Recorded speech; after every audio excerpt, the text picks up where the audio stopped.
And what Dave Ramsey talked about in his article really surprised me, because I would never have guessed what the top 3 work categories, job categories are that generate millionaires. You know what those would be, Mitch? Yeah.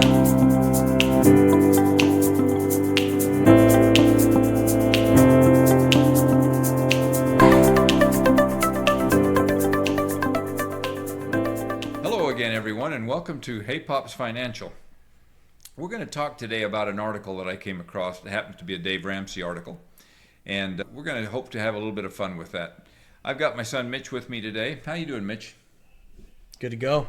Great. Well, let me just introduce this article first. Again, Dave Ramsey put one out. It was on the internet, some time ago. I came across, but it really struck me because I've known a lot of people in a lot of different professions over the years, and what he highlighted in his article was what professions generate the most millionaires over time. Now, my background's in physical therapy, so I've been involved in the medical profession for 40 plus years. My wife's family, most of them are aviators, different airlines, but most of them are pilots, and so they also make a good living, as do doctors and other medical people. So I've known a lot of people that have a great income, and what Dave Ramsey talked about in his article really surprised me, because I would never have guessed what the top 3 work categories, job categories are that generate millionaires. You know what those would be, Mitch? Yeah, and this was, when you sent me this article, it really it blew my mind when I found out that the third spot were teachers. Like, that's crazy to me. Exactly. Teachers. Behind it was engineers, accountants, and then teachers. I mean, we're talking about a $60,000 median income, give or take, more or less. Crazy to me. The important thing that this article highlights, I think, is that it's not how much you make. It's not the people that make a lot of money every year. Now, certainly engineers make good income, as do accountants, but doctors, lawyers, airline pilots, some of those highly paid professions don't necessarily generate a lot of millionaires. Why? Because millionaires generally are generated by a slow, steady approach. Not a one-time investment that really pays off, but a slow, steady approach, investing each month, each year, and just staying the line and doing it consistently. So let's talk about that a bit. And I don't know how many of our other videos that you have seen, but we have talked about in other videos about how it's not how much you have, it's how you use it. How much is left over at the end of every month that you can then put towards any sort of given investment. Right, and build that nest egg. So we're going to go through a series of questions, and we'll discuss these a little bit with you. First question: why do you think teachers are becoming millionaires so often, despite having a salary much lower than some other professions? What do you think about that, Mitch? I'd probably say the education component of it. I mean, being able to be open to learning, I would imagine, as a teacher, kind of preaching that attitude of being open to learning something new at all times would allow them to be open to that same kind of principle. They're probably studying something new all the time to teach their students. So I would imagine that would translate. I don't know, I guess you can go more into it, but having that translate to, say, investments. And Dave Ramsey talks about the slow, steady approach, and that's important. But he also talks about a principle of not being able to out-earn your stupidity, which is an interesting way to put it. But I've known a lot of doctors and medical people, and of course a lot of pilots through my wife's family over the years, and they're not good investors. But because sometimes I think they're almost overeducated to the point that they think they're smart enough that it translates into other aspects of their life. Some of them are very good investors, but many of them are not. And they think just because they're smart in medicine, they're smart in investing. And that's not necessarily the case. So you can't out-earn your stupidity. And so what's great for me is that I hardly know anything. And so I'm a blank slate. Ready to learn. So you don't have a whole lot to out-earn, right? Yeah, that's good. So the next question, what role does consistency play in building wealth? We've talked about this a little bit, but let's talk about that a little more. Yeah, going to Dave Ramsey, he's a character. He'll go on rants about any kind of given thing, and so when you hear those things that he says, sometimes it's a little jarring. But I think that what he talks about, consistency in conjunction to you can't out earn stupidity, right? I think that that's one of the most important things with any sort of endeavor that you're going to do, is what is the consistency with which you are doing it. And of course, educators, teachers have a steady income. They know exactly what they're going to get every month. Okay. And they can invest based on that income. And like you said earlier, Mitch, Yeah. it's all about how much money you have left at the end of the month. Right. Okay? It's very easy to spend up to the level of your income. As your income goes up, typically we spend more. Lifestyle In fact, inflation. as Americans, we tend to spend a little more than our income. And as Or our a income lot goes more. up, or a lot more. And the consistency is a big factor. Another thing that Dave Ramsey points out in his article is that 79% of these millionaires had no inheritance. Okay, so they didn't inherit a silver spoon. They generated it themselves. Oh, see, that's interesting, because what we're referencing is the National Study of Millionaires. Is that he talks about? That's right. That's wild to me. Isn't that interesting? The other thing that I think was interesting that it pointed out in that study was that 8 out of 10 of these teachers, or these millionaires that became teachers that became millionaires, invested in a 401k plan. Really? So those with a steady income, doesn't have to be teachers, but any job that you have, if you've got a 401k plan available to you, Use it. use it. It forces you to be steady in your investing, Consistent. and most of the time, your employer will match a portion of that. So that's free money that you're giving away if you don't participate. So at least contribute as much as they're going to match. And the nice thing, like for me, for example, I am an impulse buyer. If there's money in my account, I don't know about you guys, you can comment below if this is you. If there's money in my account, I will use it.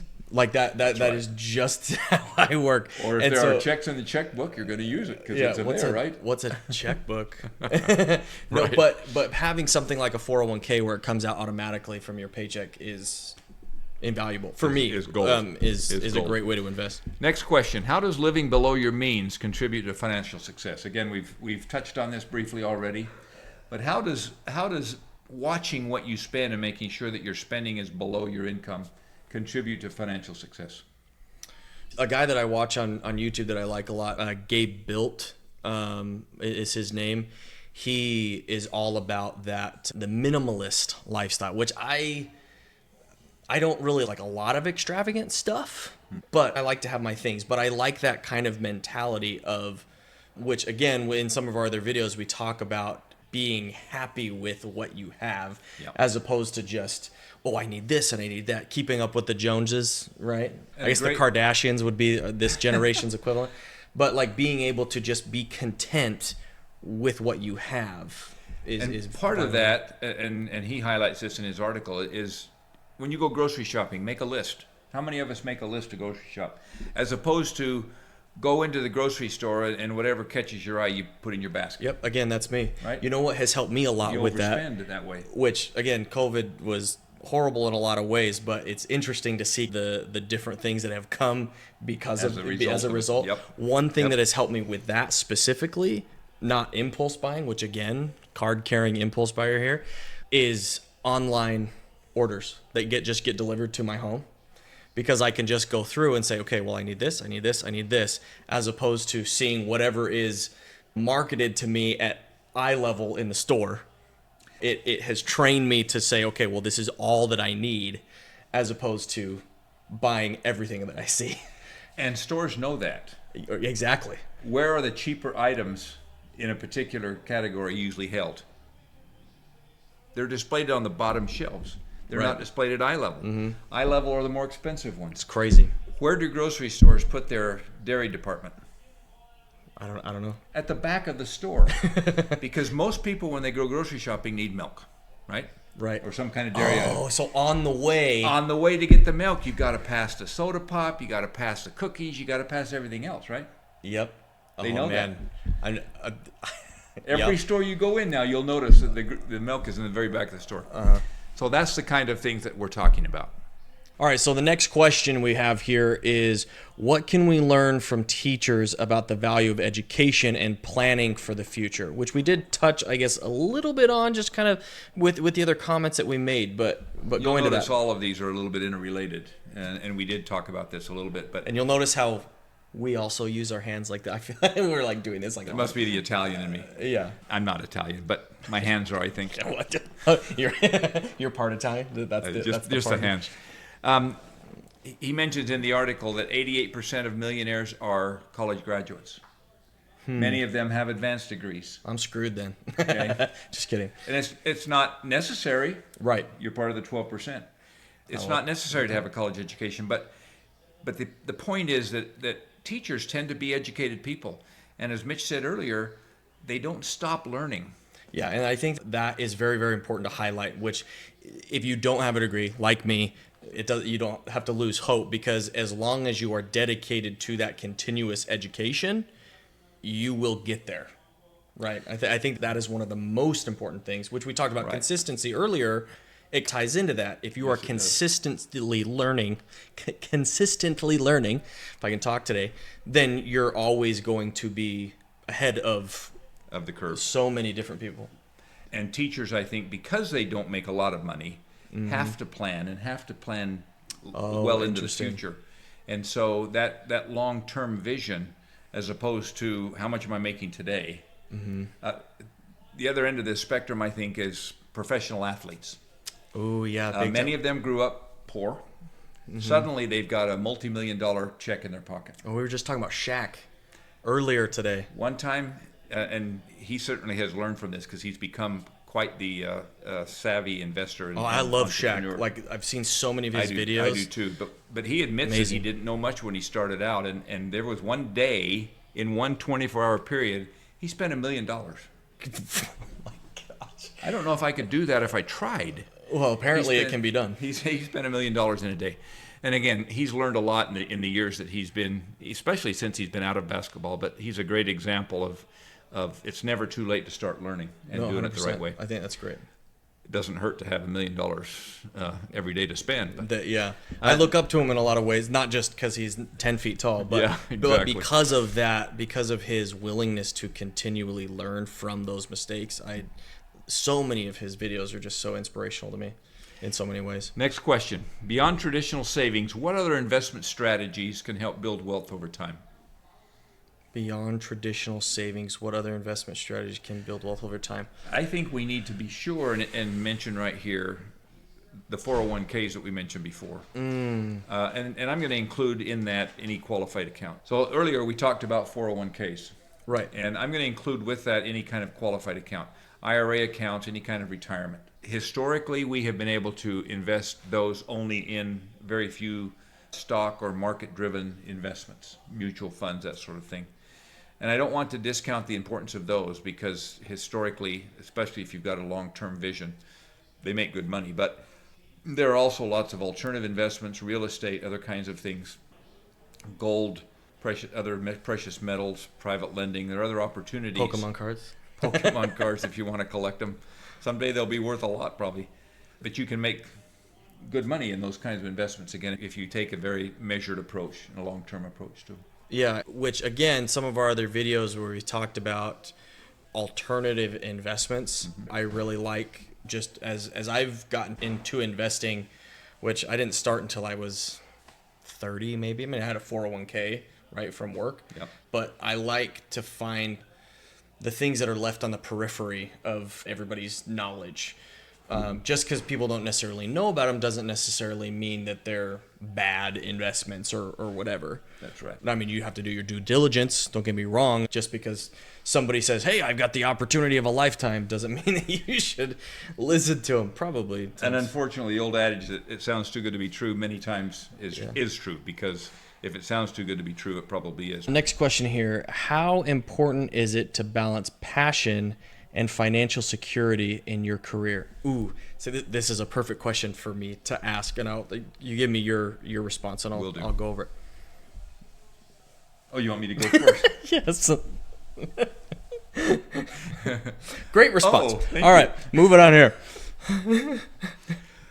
This is a great question. I agree with you, Mitch, that investing with your passion is really important. And maybe you're passionate about gold, or maybe you're passionate about Scrooge McDuck diving into a pool of gold coins. yeah. Probably wouldn't feel very good, That actually. wouldn't feel very good. Yeah, that's not what I meant. But find something that you really enjoy and invest in it, and do it with consistency. Do it with smarts. Do it with some education, continued education, so that you stay on top of what is the best things out there, and find something that you really enjoy. Yeah. And invest in that. I think that's really good. And for me, what I've also learned, one of the things that you hear a lot is, if you follow your passions, you'll never work a day in your life. And I think that that's bogus. I think that it's actually reversed, is that if you want to pursue what you're passionate about, you will work harder than anybody ever sanely would. You're going to fight tooth and nail and scrape and claw to be able to do what it is that you love. And I think it's a mindset thing in a lot of ways, being able to pursue that. Now, when it comes to investments, what I have learned is keeping an open mind, like we've talked about before, about continuously learning. I have found that things that I didn't think that I would have a passion for, I have had a passion for. You develop a passion. I have developed a passion for those alternative investment styles. I love hearing about those little stories or those places that people don't necessarily know about, and then studying them. And that is what I have found out I have a passion for. And I think teaching is a good example of doing something that you're passionate about. It's definitely not for the pay. It isn't for the pay. They don't get paid that much, but because they are passionate about the service that they give to children and teaching them, they find a way to make it work. They're careful with their spending. They're careful with their savings and investing. They pick up side jobs during the summer when they're not teaching. They do things that will supplement it and make it work because they're so passionate about what they do. 100%. And teachers know something about making kids work or making something work. I don't know. There was a joke in there somewhere, and I couldn't. Better in your head. The next question: what are some common financial obstacles, and how can they be overcome? Oh gosh. Shoot, man. I mean, you've got. So what was it? 2 weeks ago, my water heater broke. Out of nowhere, crap the bed. I mean, just water everywhere. We actually discovered it from our driveway. We noticed that there were rivulets of water coming out of the garage, and so we had to go in. Not a good sign. Not a good sign. But unexpected things going out unexpectedly. Kid gets sick. In my case, I have 6 kids. Somebody's always sick. Somebody is always sick. Yep, that's true. And one of the things that I thought of with this particular item is the economy in general, and the market swings up and down, and whatever you're invested in, it's going to go up, it's going to go down. Several years ago, when the real estate market crashed, my particular zip code, I was living in Gilbert, Arizona at the time, 926 was the zip code, led the nation in repossessions. We lost 65% of the value of our home over the course of just a few months. A devastating loss.